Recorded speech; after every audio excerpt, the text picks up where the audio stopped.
Hi, I'm Jack Russel Weinstein for Adam Smith Works, talking about the first sentence of the theory of moral sentiments. When most people come to Adam Smith, they expect to read about selfish behavior and economics. But the theory of moral sentiments betrays all this. The first sentence, especially, sounds like it was written by someone completely different. It's not. It's Smith all the way. The sentence should be on your screen in front of you, but I'll read it anyway.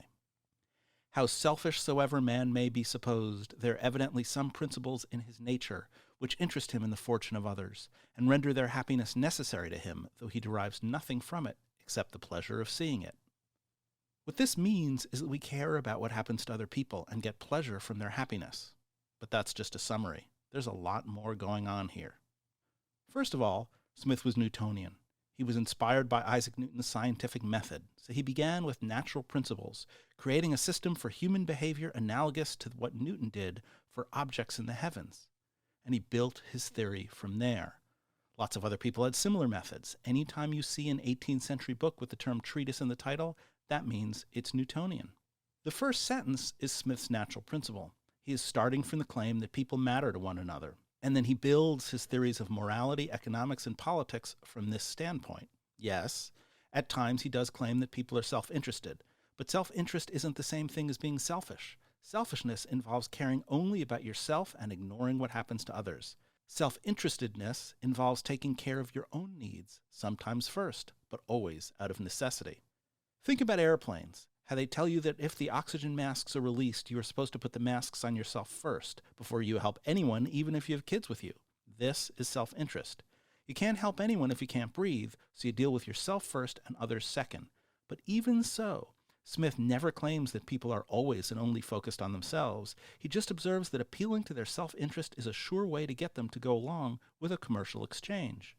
Now, there were philosophers who did think that people were purely selfish. Most importantly, Thomas Hobbes. He was the first modern political philosopher and the first person to really explain the social contract. That was in the year 1651. Not very modern by our standards, I know, but philosophers play the long game.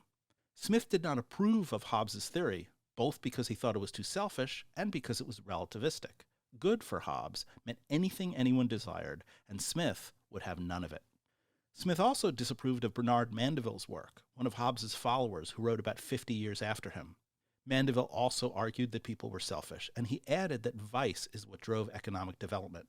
As he would say, private vices lead to public benefit. He points out that we wouldn't have locksmiths without thieves or police without criminals. A purely good society would be destitute. Smith was influenced by Mandeville's economics. The Wealth of Nations would take the idea of vice inspiring growth and run with it. But Smith didn't accept Mandeville's overall approach, and he did not share Mandeville's lack of faith in people.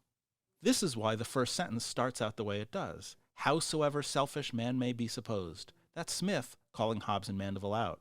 It's his way of saying, you suppose people are selfish, you are just assuming it, even though there is evidence to show that you're wrong. You can see this in the next clause. There are evidently some principles in his nature. There's Newton again. But now Smith has added evidence to the equation. Where does that lead us? Nature. Human nature. The motivation that all people share as human beings. Smith uses Newton to undermine Hobbes and Mandeville, and only then does he make his own claim about appreciating the happiness of others. So we're back to where we started, but notice two things. The first is that for Smith, we detect happiness by seeing it. He's an empiricist, meaning that all of our knowledge comes to us through our senses. We have to determine whether or not people are happy by watching them. Of course, being told that someone is happy counts as using our senses. We're listening to them speak. But we still have to verify it for ourselves. This is the central question of the book.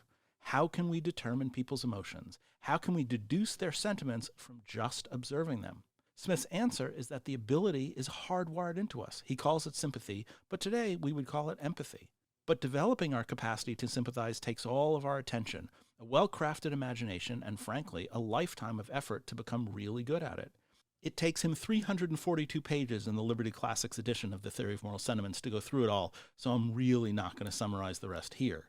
Notice also that Smith claims that we derive nothing but pleasure from other people's happiness. This is why he doesn't think we're selfish. We get nothing out of seeing people feel good. Oh, but many of you might argue, if we get pleasure out of it, aren't we getting something? Aren't we still being selfish? My students love to make this argument, but the fact is it's backwards. If we were truly selfish, we wouldn't get pleasure from seeing other people's happiness. We wouldn't necessarily be angry. We don't have to be jealous to be selfish. Most likely, we wouldn't get anything at all because other people's emotions would be irrelevant to us.